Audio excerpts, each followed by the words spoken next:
My parents were rather worried and they wanted me to settle down. This is how it all started. My dad, mom, and their two best friends grew up together. My dad and mom fell in love and got married, and so did their two best friends, Clara and Dave. Eventually, their son Asher and I became really great friends. After facing a couple of messy relationships, Asher's parents and mine tried to convince Asher and me to get married. Asher seemed rather happy about it, and I decided that I'd make it work as well. We were friends after all. We did it for a while and arranged to get married. With all the preparations underway, I was quite happy to be marrying my best friend, and I guess that so was he. But there were times that I had to go shopping all alone for the props and the venue of our wedding. He couldn't accompany me even for the cake selection because he had work and needed to go back to the office. Or at least, that's what he told me. But little did I know what he was cooking up behind my back. The bachelorette party had passed and it was the night before the wedding. He called me up and asked me to meet up with him at a cafe near the wedding venue. He placed something that looked like a contract before me. He told me to take my time to read it and sign it. He hardly gave me the time to run through it. He just got up, gave me a smile, and left to go back to his motel room. I read all the conditions grimly and took the said contract back to the motel room that I shared with my friends. I just hid it away in my bag and looked at the wedding dress that was hung inside my cabinet. The next day, slipping into the dress, I felt anxious and kept rethinking if this was what I really wanted. They helped me put my veil on and I could feel the light fabric getting heavier on my head. I told everybody that I needed a few moments alone with my best friend, Leah. They left the room and shut the door behind them. I picked out the sheet of contract and gave it to her. She looked a little confused, taking it from my hands. I watched her expression change from confusion to shock to anger. I teared up and wanted to cry. I didn't know how I was going to break this to my family. His parents are going to be so heartbroken. Leah fumed and exclaimed to me, "That bastard, how dare he? I'm going to tell your mom." I shook my head and told her to calm down. She shook her head and told me that he deserves public recognition for this work of a contract. So I nodded my head, and it was time to walk down the aisle. I remember smiling at my father, who still thinks he's giving me away to a good man. Little did he know. My nerves racked up as I nodded at Leah, who was also my maid of honor. The groom, Asher, looked rather happy and grinned at me from across the hall. My father walked me down and led me to the groom. Leah approached me and placed the contract in my hand. Asher looked rather horrified at the contract in my hand and looked around as if to make sure nobody was noticing. He looked at me with a warning to hide the papers. My parents, relatives, the groom's friends, and my friends looked rather confused looking at the sheets in my hand. I spoke up and called for everybody's attention. The priest looked puzzled as well. I set off like this. "So, my fiance Asher here wanted me to sign this prenuptial contract." "What are you doing?" Asher interrupted me. I guessed that he was terrified. I ignored him. Here are the conditions that he wanted me to sign on. The first one entails that 65% of everything that I earn can be claimed by him in case we separate. 2. I must pledge that I would not claim any of his wealth or property earned during this time. 3. If we have any kids in the future, I must take sole custody of our children on separation. He should not be expected to pay child support. 4. On the occasion of separation, the separation must be mutual, which means I cannot fight in court for any sort of injustice or domestic abuse. We can only separate on his terms, I concluded. Asher looked red in the face, and I just could not believe that I had been friends with someone like him. But I felt pure hate towards him and tore up the papers only to throw them on his face. My parents looked pale, and I could understand why. I had just dodged the bullet of an abusive marriage. I reached back and took off my veil. I wasn't about to go through with this wedding. Asher's father looked furious and clasped his collar. He kept asking him over and over again why he would do that. His mother looked upset and came over to me as if to comfort me. My father looked livid and told everybody to go home. He announced that the wedding was off. He even respectfully led the priest out. Asher's parents had their head bowed down towards me and tried to apologize. I shook my head and told them that it wasn't their fault. Asher still didn't learn his lesson. He went on to yell at me, Why would you embarrass my parents and me before so many people? You B-word. You could have told me that you weren't fine with those terms. His father threw a tight slap across his face, and I gasped at the situation. His father went on to yell profanities at Asher. I then slowly took off my heels and calmly made my way back to the dressing room. Leah helped me out of my gown, and I slipped into more comfortable clothes. Am I the a-hole for exposing him like this? Should I have maybe talked to his parents instead? It's been a few days, and all the food ordered for the wedding was laying around. Asher's mother took up an initiative to help us package and distribute all the food to the homeless. It was a lot of money wasted, but I wasn't going to marry again soon. So, I'd rather donate the bulk of cake and everything. But we returned the unopened wine bottles to the agency and they luckily took them back. But they didn't pay back the entire amount and took away some percentage. Asher went away to Bali all alone, taking the ticket which was meant for our honeymoon. I didn't care. Rather, I demanded the money back for his ticket and his father returned the money on his behalf. Everybody's been so down and upset about the events that transpired. I know that I could have talked to his parents before bombarding at the wedding. I later apologized to his mother. She said that I could have spoken to her instead of ruining her family reputation. She looked so upset, and I regretted my actions. Clara is very sweet, and she only wants the best for all of us. A lot of you all have been telling me that it was not right on my part to have created such a scene at the wedding. So, something unexpected happened last day. I got a call from my ex. What he told me not only shocked me, it had me thinking what I could do about it. Since I had practically ruined Asher's name before so many others, he wanted to ruin mine somehow. My ex told me that Asher had rung him up to discuss how I always ruined relationships. He tried to make my ex agree that I needed to be taught a lesson and also attempted to convince him to expose my ugly side. It seems that he wanted my ex to expose our chats that could possibly show that I was a bad person. It was to switch up the situation, to make it seem as if I was dangerous and that his contact was his attempt to safeguard himself. He also revealed that it had been a few days and maybe people just forgot what I voiced as the contract conditions. Since the contract was torn, nobody has a chance to prove that those were the conditions. In short, he wanted to convince my ex to have his revenge, but my ex and I had separated on common understanding. We could be called as friends even though we hardly contact each other. So, he let me know what he was trying to do. I've decided to approach his parents regarding this. I'll update how it goes. So, last day, I visited his parents and spoke to them about Asher's doings. To say the least, things had blown out of control. His parents practically disowned him while I was still there after explaining the situation to them. They were extremely upset and told him to pack up his things. I tried to beg them not to do that and Asher tried to apologize. He sincerely looked at me and said sorry. He explained that my ex had warned him against doing something like that. He said that he was only trying to fix his situation, but it turned out like this. He also confessed how he could never look at people in the eye because of his deed. I told his parents to forgive him and begged them not to throw him out. They reluctantly complied. Asher told me that he'd take a few more years to grow a little before getting married. He truly regretted the contract. I just nodded at him, although we both knew what he did was unforgivable.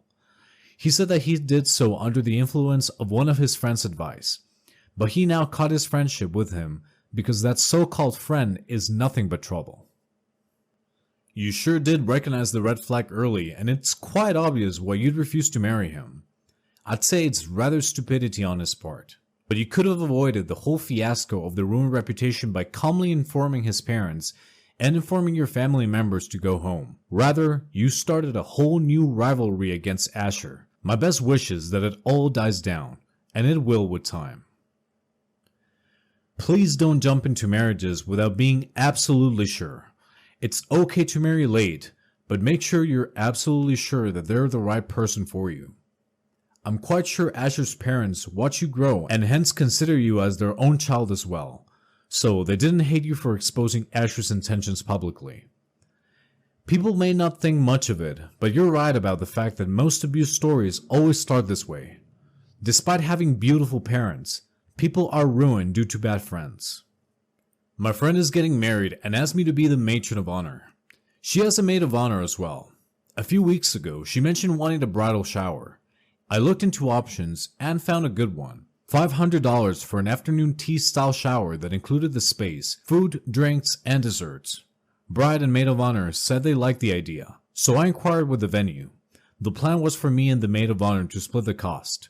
Today, I received a text from maid of honor saying that her and the bride actually planned the shower between the two of them, and that bride has now decided she would like her shower to be at a different venue that she, bride, has found and selected, and that she, bride, is requesting we pay for it. Maid of honor then let me know that the venue is $800, not including foods, drinks, decor, or anything else, and that we need to find and pay for those things too. Being in the wedding industry, I know how much vendors cost, and $800 plus hundreds in other expenses is not financially feasible for me right now. I mentioned that traditionally showers are thrown by the mother of the bride, so maybe bride's mom can join the planning and contribute to the cost. Maid of honor then said that the bride does not want her mom to pay for it, as mom is already paying for a lot of the wedding. I replied to maid of honor saying that although it's more than I had anticipated spending, I was happy to pay for a portion of the venue, but that I need to know her plans for food, drinks, and rentals, since they had planned this without my input or opinion, and that I don't think I will be able to contribute more than what the venue costs. I'm assuming maid of honor then told the bride what I said, because I received a text from the bride a few minutes later saying that I need to stop the drama, stop being selfish, and realize this wedding is about her and not me. And my favorite part, that she finds it unfair that after seeing the things I buy for myself on social media, that it's weird that I don't want to spend money on her wedding, that she never asks anything of me, so it's outrageous that I don't want to do this for her. To be clear, I don't know what she's talking about with social media. I don't post things I buy. I have spent money on her wedding and agreed to spend even more. All I said was that I couldn't go much farther than the cost of the venue, that I had no part in selecting, and would like to know how much more I'm expected to invest in this. I know when you agree to be a bridal party member, there are financial commitments, and I have happily paid for a part of bride's bachelorette, an engagement gift, my bridesmaid gown, hair/makeup for the wedding, and booked my travel for her out-of-town wedding. That's expected, but this bridal shower thing seems out of line to me. Conversation ended with bride telling me not to speak to her. Don't know if she means for now or forever, and that I should assume I'm kicked out. Either way, super curious if I'm the a-hole. Not the a-hole, and agreeing to be someone's maid of honor doesn't mean they have carte blanche to spend as much of your money as they like. I've been in several weddings, and the bride didn't expect me to spend thousands of dollars on her. But it seems like this is becoming so common that it's a good idea to reply to a maid of honor invitation with, "I am touched and honored, but I need to know how much of my finances I will be committing. I don't want to let you down." The bride's-to-be's reaction to that will tell you whether to start running. Not the a-hole, your friend is being a total bridezilla. Bridal parties exist to support the bride and look nice in photos. That's it. Instead, there seems to be this ridiculous expectation by some people that their bridesmaids fall over themselves to earn a place in their wedding and spend a ridiculous amount of money in return for the privilege. It's utterly ridiculous, entitled behavior, and makes me glad that people I've been a bridesmaid for, as an adult, aren't like your friend.